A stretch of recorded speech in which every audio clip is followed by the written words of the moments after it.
Colonel Michelle Thompson grew up in Puerto Rico and decided to become a veterinarian at an early age. While earning her Doctor of Veterinary Medicine from Texas A&M University, she developed a strong interest in pathology.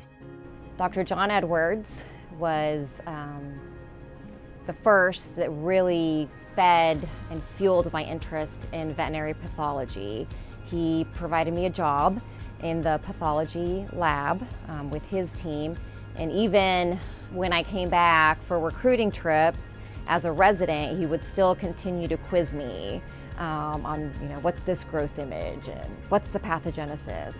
Dr. Tatum was another inspiration for pathology. He was our histo teacher and just fell in love with all those beautiful slides and his style of teaching, as well as Dr. Karen Russell. She's a clinical pathologist. That's initially what I had wanted to study, but the Army wasn't sending people to school for clinical pathology. I still joke with her that I'm going to come back and get that second board certification.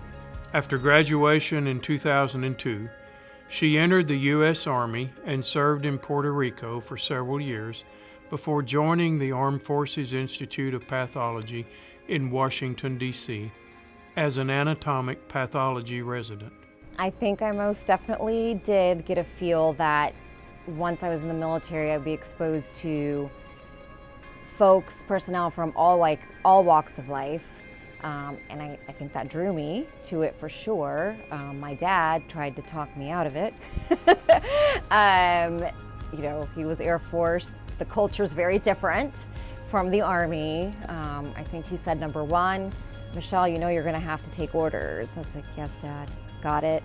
Number two, you're gonna have to wear a uniform. I can do that, Dad. But that's been one of the most beautiful things about having served. I have friends that are more like their family, from New York, Afghanistan. I had the opportunity to participate in the Military Strategic Leadership Program where we interact with officers from other countries, still keep in touch with them. I think it's so eye-opening and beautiful. In 2008, she became a diplomat of the American College of Veterinary Pathologists and moved to San Antonio's Tri-Service Research Laboratory, where she was promoted to colonel in 2019. She currently serves as director of the Department of Defense Food Analysis and Diagnostic Laboratory at Fort Sam Houston. I'm very humbled and honored to have been nominated. When Dr. John August called me, when my friend Dr. Laura Sisterman asked to nominate me, I told her I didn't have a chance. Receiving this award has definitely motivated me to pay it forward and make sure that others are recognized and do whatever I can to contribute to such an extraordinary college.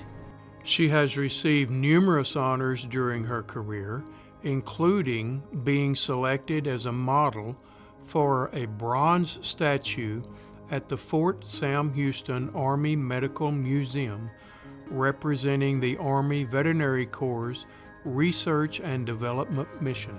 First and foremost, choose something you're passionate about and chase that dream. Take care of your people and they'll take care of you. Take care of yourself. Don't confuse your life with your career. Most importantly, have fun.